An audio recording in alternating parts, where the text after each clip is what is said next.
I never planned to record my own son, but if I hadn't, I would have lost everything, because one quiet afternoon, I pressed play on a small device I swear I never bought, and I heard my son's voice saying, "She's old. She'll sign whatever I put in front of her." My hands went cold. My breath stopped. And then came the sentence that nearly took the ground out from under me. "Once the house is in my name, it's over. She won't even know." If you're a woman over 55, if you own a home, if you think your children would never betray you, you need to hear what I'm about to tell you. Because what happened to me can happen to any mother who trusts the wrong person. They tried to take my home. They planned behind my back. And they thought I was too old, too slow, too trusting to notice. But they didn't know about the recording. They didn't know what I heard. And they had no idea how far I'd go to protect the life I built. Stay with me. Because the truth doesn't just hurt, it exposes everything. I've lived long enough to know that betrayal doesn't come loud. It comes quietly, like a draft slipping under a closed door. It started with little things. My son, Daniel, used to walk into my house like the place belonged to him, smiling, talking, dropping his keys on the counter, hugging me before grabbing something from the fridge. But then, he changed. He started visiting less, calling less, talking less. And when he did come by, he walked around the house with his phone pressed to his ear, whispering, always whispering. The first time I noticed it, I brushed it off. "Hez stressed," I told myself. "Hez busy. Met Jiaroy. Su Ni Ling Ting," I told myself in my mother tongue. But the truth is, older women notice everything. We just learn not to make noise about it. One afternoon, he stepped outside to take a call. Through the window, I saw him pacing. His shoulders were tight. His voice was tense. When I walked outside to hand him the iced tea I'd made, he actually jumped, and hung up instantly. "Oh, Mom, I was just talking to work," he said, but his eyes didn't match his voice. Something was wrong. Deeply wrong. Over the next week, I heard fragments I wasn't supposed to hear. "We need to move fast, before she notices. Don't worry, she trusts me." Every time I asked what was going on, he'd smile too quickly and change the subject. That's when the unease grew teeth. If you're a mother, you know this feeling. It's the tightening in your chest, the whisper in your spirit saying, "Pay attention, something is coming." But I still didn't want to believe my own son could hurt me. Not until the day I found the device sitting silent on my kitchen counter, blinking red, waiting for someone to press play. And when I picked it up, I felt something inside me say, "This is where everything begins." The recording device was small, black, unmarked. Something you'd see in a spy movie, not in the kitchen of a 72-year-old widow. At first, I thought Daniel left it behind by mistake, but he had never owned anything like this. I turned it over in my hand. No brand, no scratches, almost new. A strange feeling crawled up my spine. Then came the moment, the one that changed my entire life. My thumb pressed play. A soft click, a brief crackle of static, and then my son's voice, clear, close, as if he were standing right beside me. "She won't fight it. She's too old to deal with paperwork." My knees nearly gave out. Another voice, male, deeper, responded. "As long as the title transfers clean, it shouldn't be a problem. Just get her signature, or something close enough." My heart slammed against my ribs. Signature, title, transfer. I gripped the counter to stay upright. Daniel laughed, quiet, nervous. "She doesn't even look at what she signs anymore. Trust me. Once the house is in my name, it's handled." Handled. Handled? That house was my life. The place my husband and I built with our bare hands. The walls that held every birthday, every holiday, every memory I have left. And my son, my baby, was plotting to take it, like it was a piece of furniture he wanted to upgrade. I forced myself to rewind, to listen again. Slowly, word by word. Another line stabbed me. "If she refuses, we have another way." Another way. What did that mean? Force? Coercion? Declaring me incompetent? Women my age know exactly what another way can mean. My vision blurred. My breath came in short, sharp gasps. I pressed pause just to hear my own heartbeat. I wanted to stop. I wanted to throw the device across the room, but mothers always listen to the end even when it destroys them. So I pressed play again, and then I heard it. My son said my name. She won't know, Linda. By the time she finds out, the papers will be filed. My own name, spoken like a business transaction. And in that moment, something inside me broke, and something else hardened. Shock turned to clarity. Fear turned to resolve. Because if my son was planning to take my home, I needed to know everything. I pressed play again, and this time, I listened as a woman who understood. This wasn't confusion. This wasn't a mistake. This was betrayal. And I wasn't going to let it take me quietly. I didn't sleep that night. The recorder sat on the table, a small black square glowing faint red, like an eye waiting for me to press play again. Part of me wanted to crush it under my heel. The other part, the part that's lived long enough to know the world can turn cruel, knew I had to listen again. So I made tea, held the cup with both hands to stop them from shaking, and sat down. I pressed play, and this time, I didn't just listen. I analyzed. Look, Daniel said on the recording, Mom won't fight me. She trusts me. She's vulnerable. Vulnerable. A word thieves use. Not sons. The other man, whose voice I didn't recognize, spoke with the confidence of someone who had done this before. You said she's widowed, right? Older? That makes things easier. Judges don't question transfers from parents to children. My heart twisted. He continued, As long as the deed is signed or looks signed, we can move forward. You'll have control. Control. That was the word that made me go cold. Then Daniel whispered, She still keeps the original title in her bedroom drawer. I've seen it. She never even locks the door. I covered my mouth. He had gone through my room, through my drawer, through my life. The recording clicked someone walking across a hard floor. Get the paperwork ready, Daniel said. She'll sign if I pressure her enough. She hates conflict. I do, but that never meant I was weak. And if she doesn't? The stranger asked. A long pause. Then Daniel said the sentence that would stay with me for the rest of my life. We can say she isn't thinking clearly anymore. The doctor already mentioned she's been forgetting things. That's enough to raise questions. I stopped breathing. Yes, I had forgotten small things lately. Names, dates, the grocery list. But I wasn't incompetent. I wasn't confused. I wasn't losing it, as some people like to say about older women. They were planning to use my age as a weapon. I pressed rewind. I replayed that line, then replayed it again. By the fifth time, I wasn't shaking anymore. I was numb, but the recording wasn't done. There was a rustling sound, papers sliding across a table. The stranger said, Okay, once the deed is switched, we file immediately. You'll have ownership. She can still live there technically, but legally, she has no say. No say. In my own home? The home my husband built, plank by plank? I kept listening, even though every word felt like a cut. Daniel said something quieter, almost mumbled. I just need the house. After that, she can do whatever she wants, as if I were a burden. An inconvenience. A problem to be removed from his path. And then the sentence that broke me completely. She won't live forever. I'm just taking responsibility early.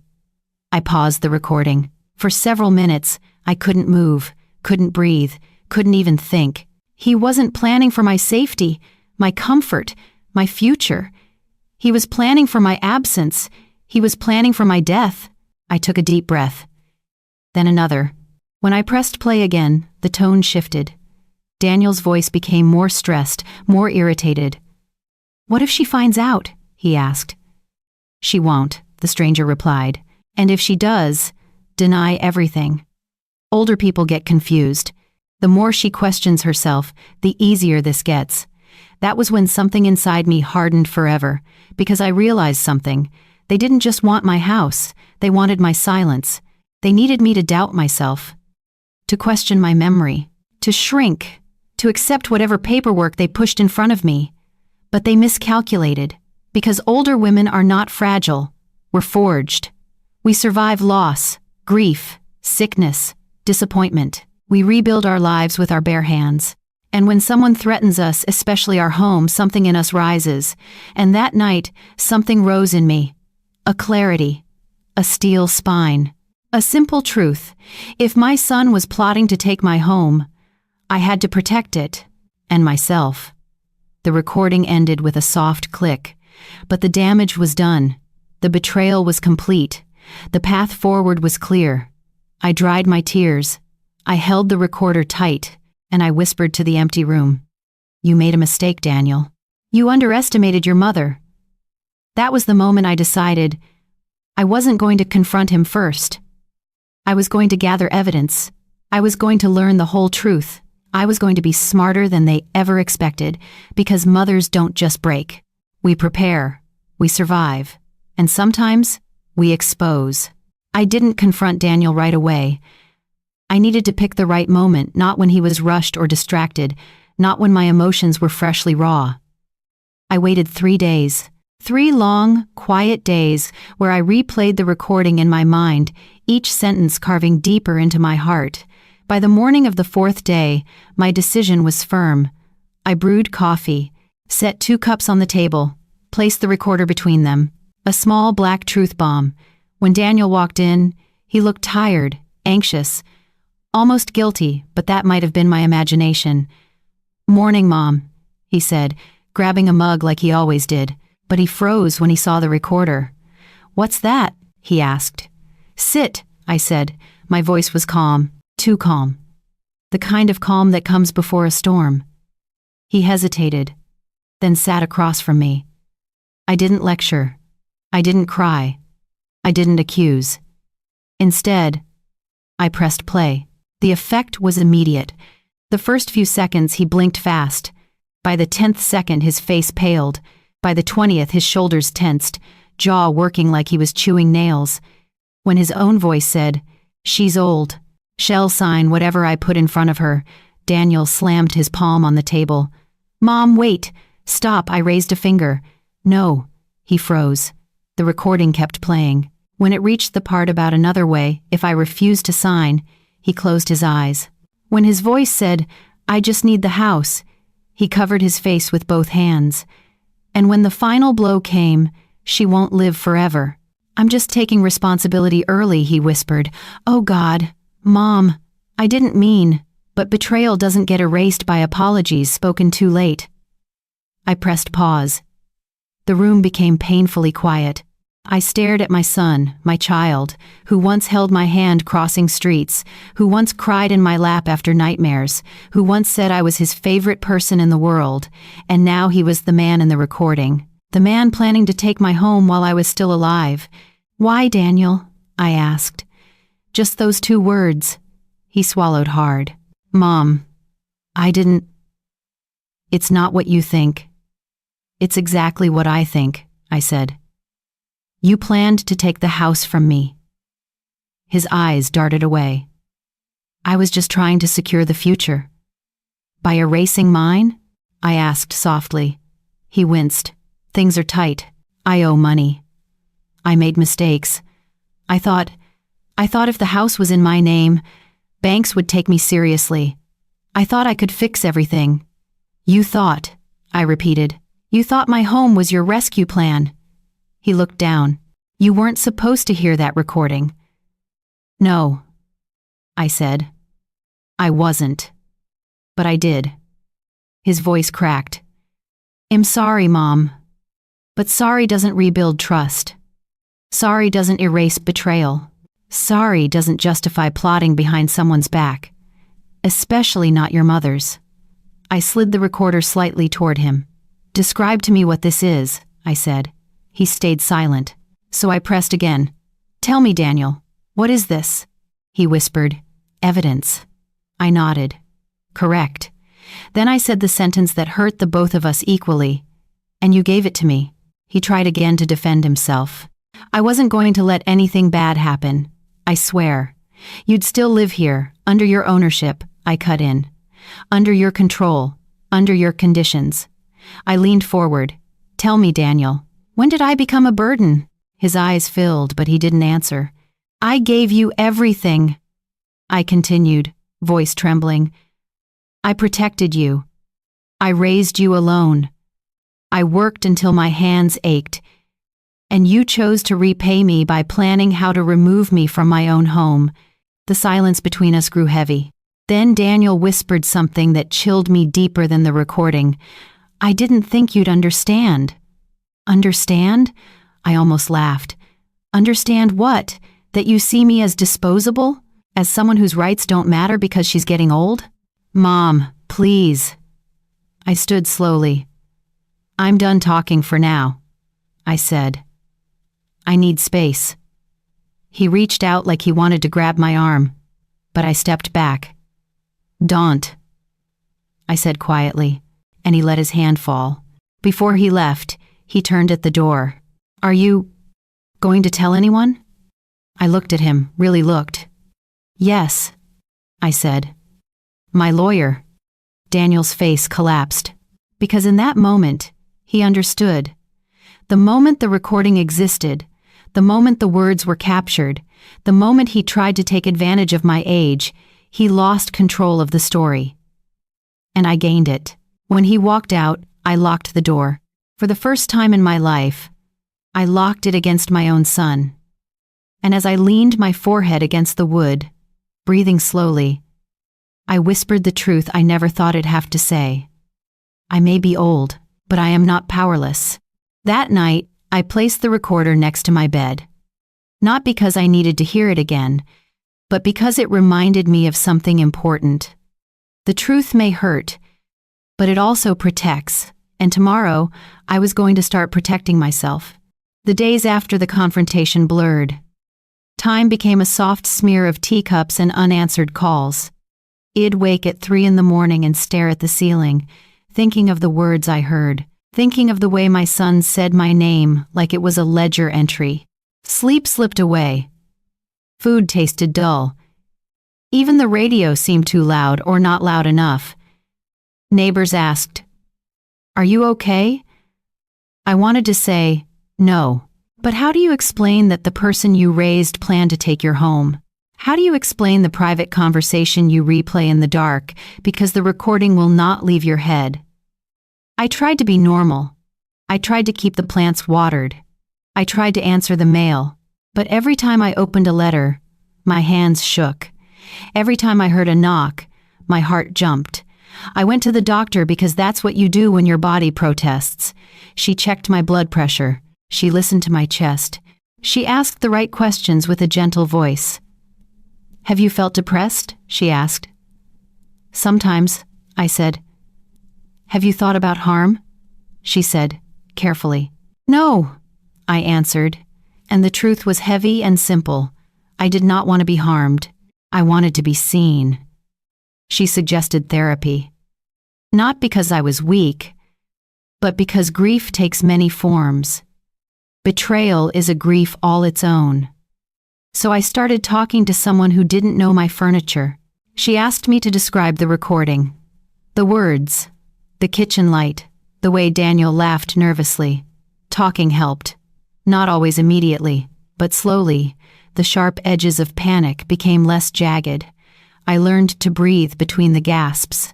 I learned to name what I felt. Shame, anger, loss. The shame ate at me in the mornings, because no one wants to admit their child would do such a thing. There's a societal whisper that says, mothers nurture goodness. So when harm comes from within, the world expects silence. But silence is what almost cost me everything. Meanwhile, practical worries loomed. The recorder sat in a small box in my bedroom. My attorney told me to keep it safe. We made copies. We saved the files. We even had them transcribed. My lawyer was blunt and kind. Linda, he said, you did the right thing by recording. even if it wasn't planned. This is evidence now. But evidence alone won't protect you. We need action. Action.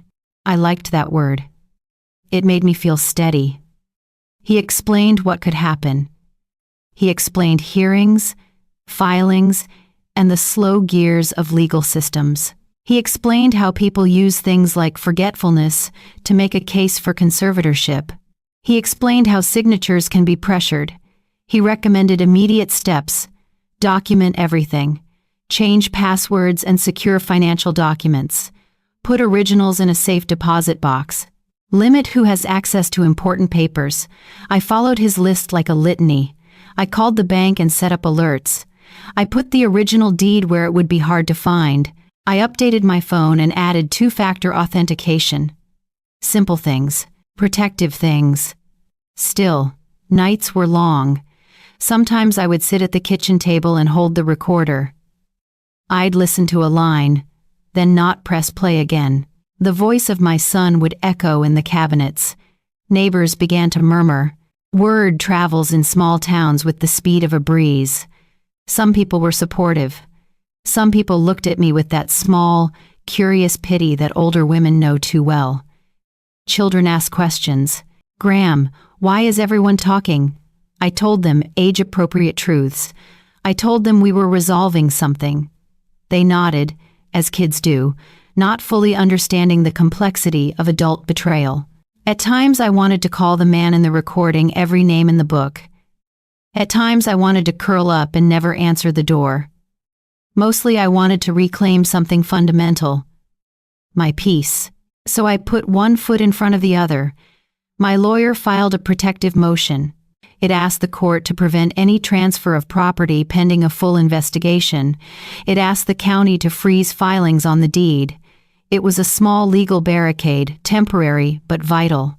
When the judge signed that order, I cried like a child who's been given a blanket, a simple signature, a piece of paper that said, "Stop." Not forever, but for now. And that made space in me to breathe. I still had to face the emotional consequences. I still had sleepless nights. But I also had allies: a medical professional, a therapist, a lawyer. They didn't erase the betrayal, but they gave me tools to survive it. The recording had exposed the plan. But now, with counsel and care, I was building a new plan. One of protection, not of revenge. Because revenge would hollow me out. Protection would let me live. When the legal wheels began to turn, I realized one more thing. This fight wasn't just for me. It was for any woman who might one day sit where I sat alone, trusting, vulnerable. If telling my story kept one woman from being surprised by a son's quiet words, then this pain would mean something besides loss. The lawyer's office smelled like coffee and books. That day, his desk had 3 things: a stack of files, a pen, and a map of possible next steps. "Let's make a plan," he said. I liked that. Plans feel like compasses. He laid out options in plain language. No lawyer speak to confuse me, just clear steps, simple and strong. First, secure the documents. We went through my files like 2 people hunting for treasure. Deeds, certificates, insurance policies, bank statements. Every original was cataloged and photographed. Then, we put the originals in a safe deposit box at a different bank than the one my son normally visited. Second, update legal protections. He recommended a living trust, not a will. A living trust can be more difficult to attack. It can specify how assets are handled without the delay and public scrutiny of probate. We talked about a no-contest clause. If anyone challenges the trust without evidence, they forfeit their claim. It's a strong deterrent. We discussed powers of attorney who can access my accounts if I cannot. He advised against giving anyone near me sole access. Instead, we suggested a trustee who is professional or a trusted friend who lived far away. Third, medical and cognitive safeguards. Get updated medical records, he said. Schedule a cognitive evaluation and have it documented. Proactive medical proof helps if someone later claims incompetence. I agreed. not because I thought I needed to prove myself, but because facts are armor. Fourth, bank notices and legal freezes. We filed for a notice on the deed at the county office. He sent alerts to banks and mortgage companies. He spoke to the title company and asked them to be on the lookout for suspicious filings. Fifth, forensics and evidence. He advised making forensic copies of the recording. He suggested a handwriting expert should examine any signatures. If forgery existed, we needed experts to say so in clear, measurable terms. Those experts were expensive. But I had a life to protect. I took each recommendation seriously. I called the notary who had serviced our family years before. He remembered me and the house, and when I explained the situation, his voice tightened. "You did the right thing to come to me," he said. "Keep everything documented. I'll help however I can. Small alliances like that matter."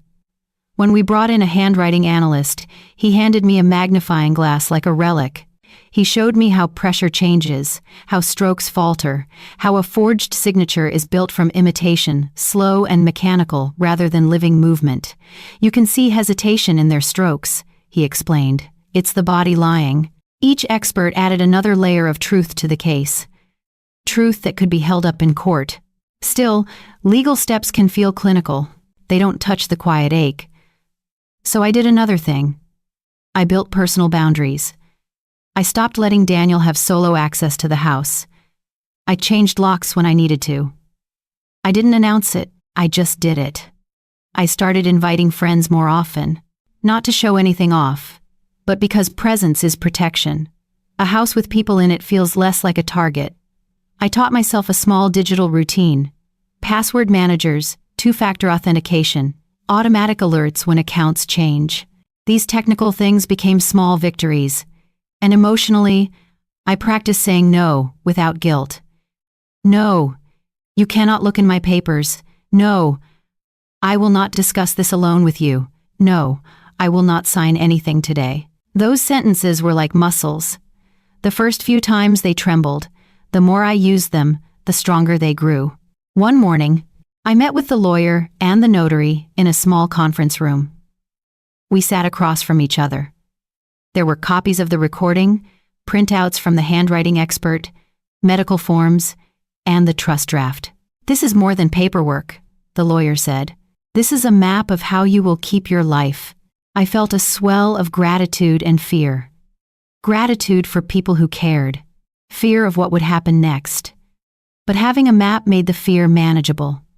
We finalized the living trust with a robust no-contest clause. We named a trustee who lived in another state and had no family ties to Daniel. We arranged for financial oversight that would stop large transactions without multiple signatures. When the ink dried, the lawyer slid the papers across the table. "You've done the smart thing," he said simply, "and sometimes smart is the bravest thing of all." I nodded. Because bravery isn't always dramatic. Sometimes it's paperwork. Sometimes it's locks. Sometimes it's a recorded phone call. After the trust was in place, people asked me what I would do if Daniel apologized. Would I forgive? I thought about that a lot. Forgiveness is not a single act. It is a process. It might come someday, but it cannot come at the expense of my safety. For now, boundaries were my language of love. For me and for any grandchildren who might visit. I wanted them to see a home where my voice mattered. Not a place reduced to lines in a ledger. The trust didn't erase the betrayal, but it shelved the danger. It gave me breathing room. And in that breathing room, I found space to heal. I began to take small walks again. I tended my garden. I called old friends. I learned to enjoy the steady rhythm of life without holding my breath. The recording was still evidence. The legal process would continue. But for the first time since I pressed play, I slept through the night, because protection, practical and quiet, had returned my life to me. And that was victory enough. The letter from the court arrived on a Tuesday morning, thin, official, and cold. It slid through the mail slot like a blade. I stared at the envelope for a long time before touching it. It had the county seal, the kind that makes your stomach turn, no matter how old you are. When I finally opened it, the words blurred at first. notice of petition regarding property ownership and proxy authority. My breath stopped. My son, my own son, had filed a petition claiming I was confused, unable to manage complex decisions, vulnerable to misguidance. In other words, he was trying to declare me incapable so he could assume control. Control of what? Everything. My lawyer called 10 minutes after I texted him a photo of the letter. His voice was firm. "Linda, your son is escalating. This is no longer just betrayal. This is a legal ambush." Legal ambush. The words felt unreal, like something from a show that wasn't supposed to happen in real life. He continued. "He filed for temporary management rights over the house, your accounts, and any future transactions. Hes trying to paint you as unfit. We need to respond immediately." My knees weakened. I sat down at the kitchen table, the same table where I had played cards with Daniel when he was too young to understand the rules. How could he do this?" I whispered. My lawyer didn't answer with sympathy. He answered with clarity. "Because he thinks he can win." We drove to his office that afternoon. He prepared the response while I sat across from him, clasping my hands so tightly my fingers felt numb. "This is not unusual," he explained. "Family members often use claims of incompetence to force control. Courts are cautious, but your son knows that simply filing creates pressure." I swallowed hard. "What do? We use the same weapon he tried to use against you. Evidence." He pulled out the transcribed audio recording.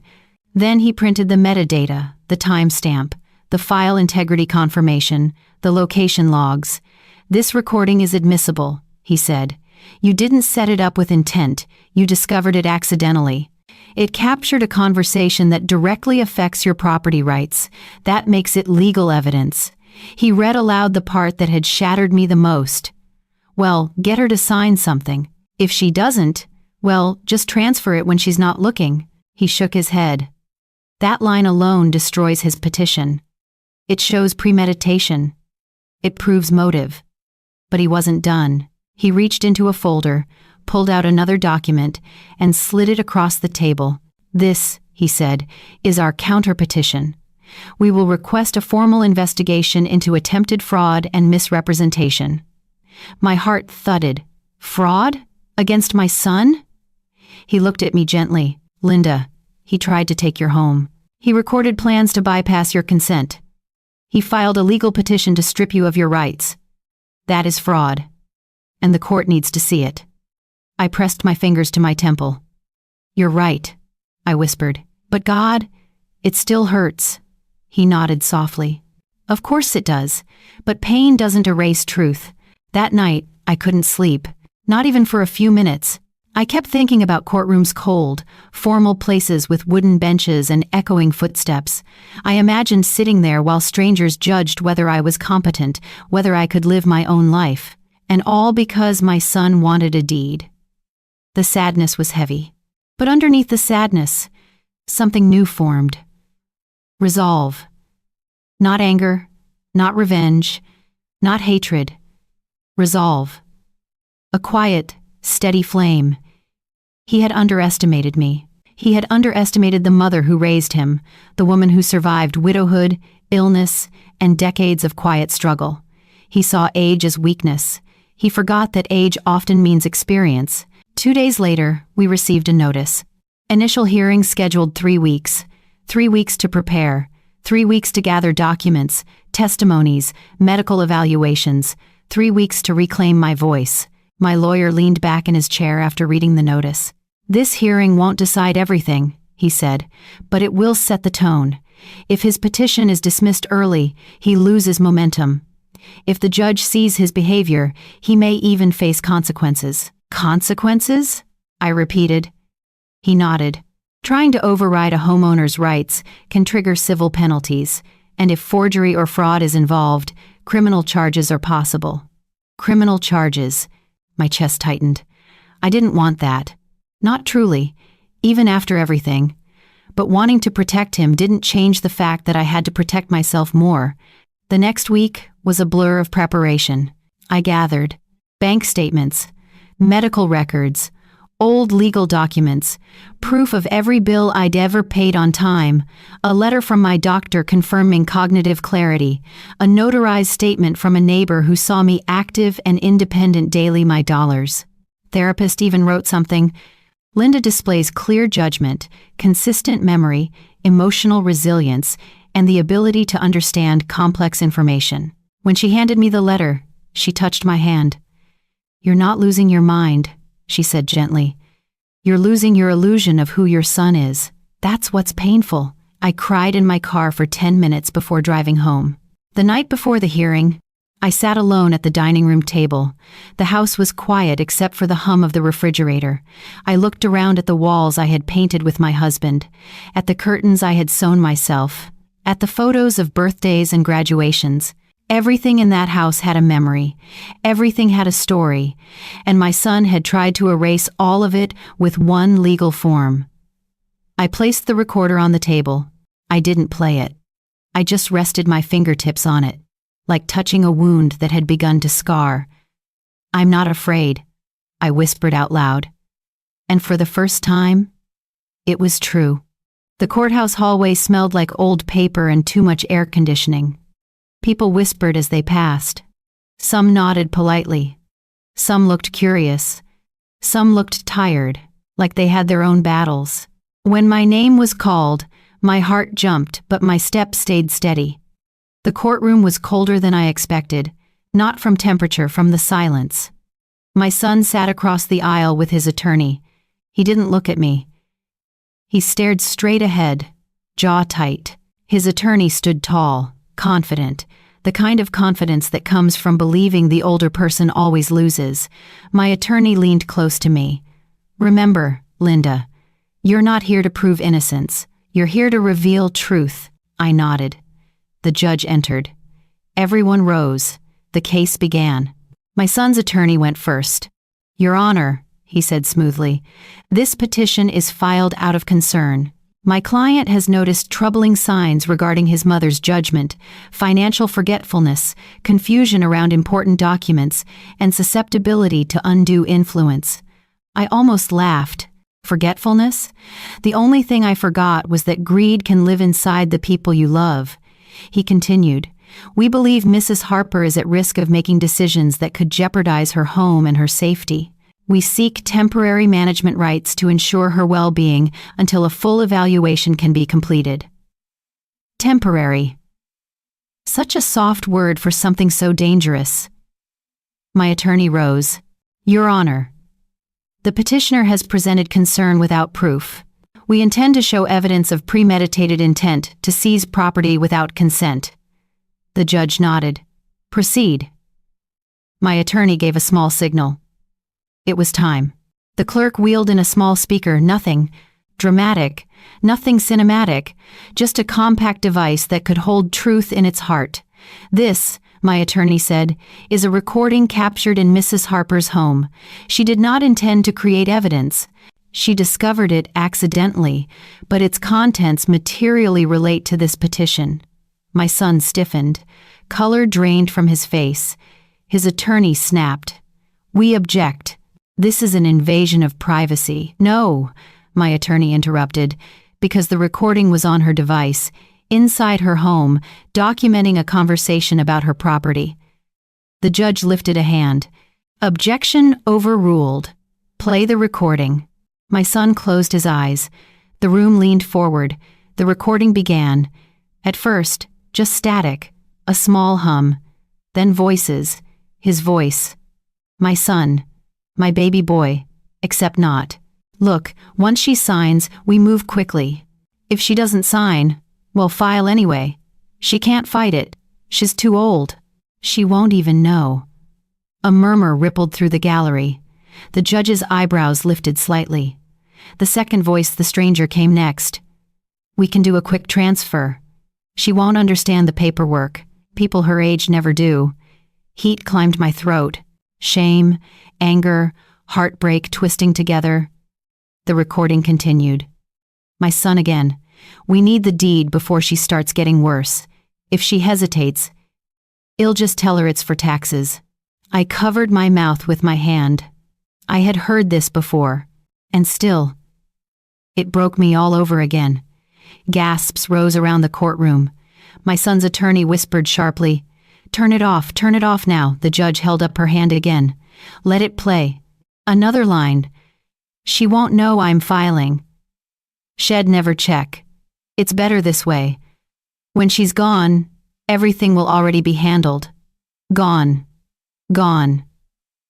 The word echoed through my bones. When the recording ended, the silence in the courtroom felt like a weight on every shoulder. My son slowly turned toward me. His eyes were wet, broken, regretful. But regret comes too late, when it comes after betrayal. The judge spoke first. "Mr. Harper, do you deny that this is your voice?" He didn't answer. She asked again. He swallowed. "No, Your Honor. And do you deny the intent expressed in this recording?" He looked down at his shoes I had bought him last Christmas. "No, Your Honor." The courtroom buzzed.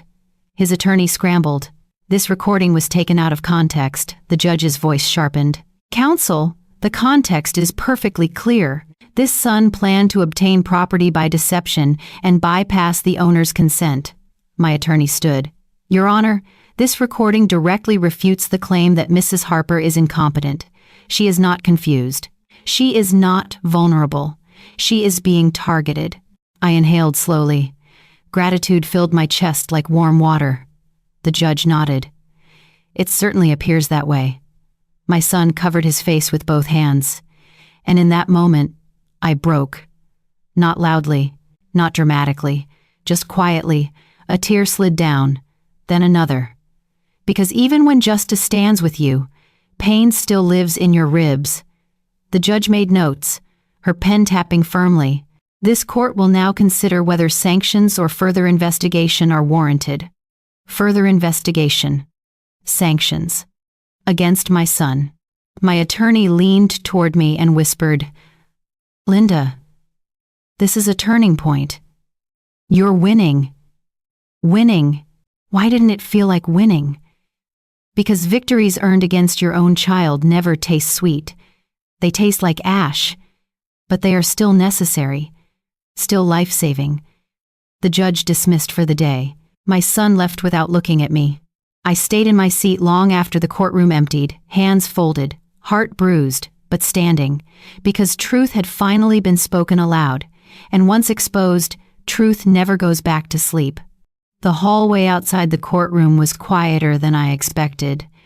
People walked past with folders pressed to their chests and anxious looks on their faces, but all I saw was my son, standing alone near a window, shoulders slumped, staring at his reflection like he didn't recognize himself.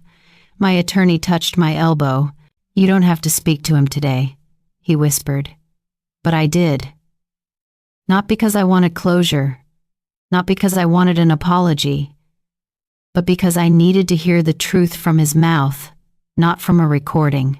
So I walked toward him. His shoulders tensed when he heard my steps. He didn't turn, he didn't breathe. When he finally looked at me, his eyes were swollen. "Mom," he whispered, voice cracked. I never meant for it to go this far." The sentence pierced something inside me. Not the betrayal, not the shame, the familiarity, because I had heard versions of that apology before, when he lied about breaking a neighbor's window, when he hid failing grades, when he borrowed money he never paid back. "Then what did you mean, Daniel?" I asked softly.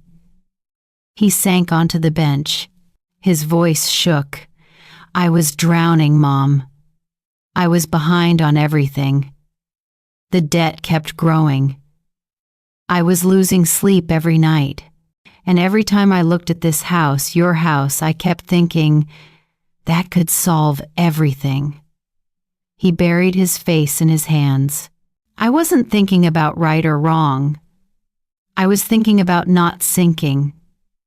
I sat down beside him, leaving a small space between us, a space created by choices he could never undo. "Why didn't you come to me?" I asked. He laughed once, bitter, broken. Because I knew you'd say no. You always say no when it comes to money. I closed my eyes. Because I wanted you to learn to stand without leaning on me, I whispered. I wanted you to grow, not depend on me forever. He nodded slowly. I know that now. But back then, I felt angry. I felt like you were choosing your house over me. My chest tightened. And so you tried to take the house? He shook his head violently. I didn't want to take it, Mom. I thought if it transferred early, you'd still live here. Nothing would change for you. It was just paperwork. I stared at him, stunned by the simplicity of that self-justification. Paperwork can destroy a life, I said. Paperwork can take away everything someone built. He swallowed hard. I didn't realize until I heard myself in that recording. He shivered, like the memory wounded him. That wasn't me, Mom. I looked at him steadily. It was you. His eyes filled again. It was the worst version of me, he whispered. The scared version, the desperate version, the version that forgot who raised him. Silence pooled between us, heavy, sad, unavoidable. Finally, he spoke again. I'll withdraw the petition. I'll tell the judge the truth. Everything. I studied him carefully. His words were sincere, but sincerity after harm still carves scars. You should, I said softly. Not for me, for yourself. He nodded. Mom, can you forgive me? I inhaled slowly. The honest answer? Not yet. Maybe not fully. Maybe not ever in the way he wanted. But I said, I can forgive the part of you that was afraid, but I cannot forget the part of you that was willing to sacrifice me to relieve that fear. He looked shattered, but he nodded. I understand. And for the first time in weeks, I saw the child he once was, and the man he still had the chance to become. But forgiveness wasn't the end. The final hearing was tomorrow, and it would change everything. The courtroom felt different on the day of the final hearing, more solemn, more attentive. Like everyone in the room sensed this wasn't just a legal dispute, it was the unraveling and rebuilding of a family. My son sat on one side of the aisle. His lawyer sat beside him, but noticeably farther away than before. I sat with my attorney, hands clasped. When the judge entered, the room rose. This court will now hear closing statements, she said. My son's lawyer went first, but his tone had changed. He no longer sounded confident. Your Honor, he began carefully, my client acknowledges that his petition was poorly considered. He wishes to withdraw it voluntarily. The judge raised one eyebrow. That is noted. But the petition remains part of the record. The court must still determine whether Mrs. Harper's rights were threatened unlawfully. My son swallowed hard. He stood. Your Honor. May I speak? His voice wavered. The gallery stiffened, not expecting the request. The judge considered him, then nodded. He stepped forward. His hands shook openly, but his voice was soft and clear. I was wrong, he said. I was overwhelmed. I made choices out of fear, but that doesn't excuse anything I did. I hurt my mother. I violated her trust. I tried to take control instead of asking for help. He glanced at me, then looked down quickly. That recording, hearing myself talk like that, it broke me. It showed me the person I'd become. And am ashamed, Your Honor. Deeply ashamed. He stepped back. The judge nodded. Thank you, Mr. Harper. Your honesty will be considered. Then she turned to me. Mrs. Harper, would you like to speak? My attorney whispered. Only if you're ready. I stood. I was ready. I walked to the center of the room. My legs felt steady. My heart felt clear. When I faced the judge, the entire courtroom seemed to fade. I spoke from the place where memory and heartbreak lived side by side. Your Honor, I began softly, I'm not here to punish my son. I'm here because I nearly lost my home. Because one piece of paper, one forged signature, could have taken away everything my husband and I built. My throat tightened, but I continued. I'm here because age should not make someone a target. Growing older doesn't make us weak. It doesn't make us confused. It doesn't mean we don't understand what a signature means. Several older women in the gallery nodded subtly. I'm here because love doesn't blind us. But sometimes it makes us hesitate to protect ourselves, and that hesitation can cost us everything. The judge's expression softened. I trusted my son, and that trust was broken.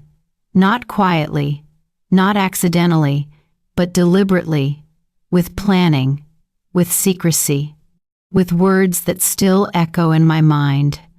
I inhaled deeply. But I don't want revenge. I just want safety. I want my rights protected. I want every older person watching this to know that they deserve protection too. The room was silent. I looked at my son. I hope he heals. I hope he grows. I hope he never treats another person the way he treated me. But I also hope he understands that love does not mean surrender. I choose to stand today not just for myself, but for every mother who has been told she is too old to matter. When I finished speaking, the courtroom remained still. The judge tapped her pen, thoughtful. Mrs. Harper, she said gently, thank you for your clarity and courage. She turned to both attorneys. I will now review the evidence and make my decision. My heart thudded in my chest. The fate of my home, my independence, my life hung on her next words. She lifted the ruling packet, and the world held its breath. When the judge returned to the bench, you could feel the oxygen shift in the room. Everyone straightened. Everyone held still. Everyone knew this was the moment everything would either break apart or finally fall into place. She adjusted her glasses, lifted the ruling packet, and began. This case presents a deeply painful family conflict, she said, but the court is obligated to look beyond emotion and review the facts. My heartbeat echoed in my ears. She continued.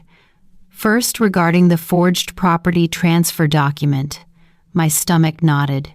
The evidence presented by the notary, the handwriting expert, and the audio recording makes it unmistakably clear. The signature attributed to Mrs. Harper was fraudulently produced. A soft gasp rippled through the gallery. My son stared at the table, shoulders caved inward. The document is hereby declared invalid, the judge ruled firmly. It shall carry no legal weight. I exhaled a slow, shaky release. I didn't know I had been holding on to for weeks. Second, she continued, the petition to assume control over the property filed by Mr. Harper is dismissed with prejudice, meaning he could never file it again. A quiet murmur spread across the room, but the judge wasn't finished. Third, and most importantly, this court finds that Mrs. Harper's rights were placed at substantial risk due to deliberate actions. Therefore, the court grants her request for permanent protective oversight over her deed and estate documents. Permanent, protected. No one could ever alter my property records without my explicit, notarized presence again. I felt my eyes sting. Then the judge looked at my son. Mr. Harper, she said, tone measured. It is the ruling of this court that your mother remains fully competent. She is neither confused, nor incapable, nor in need of guardianship. What she needed was honesty. He closed his eyes as if the words physically hit him. But I acknowledge your willingness to withdraw your petition and tell the truth today, she added. This decision does not morally condemn you, but it does legally protect your mother. Then she turned to me. Mrs. Harper, your home remains yours, fully, safely, irrevocably. My vision blurred. It felt like my ribs folded around a long-lost sense of safety. The gavel struck. Court adjourned. Everything erupted, lawyers collecting papers, people whispering, chairs shifting, but I heard none of it. My son walked toward me, slowly, cautiously, like someone approaching a fragile relic he was afraid to break again. He opened his mouth.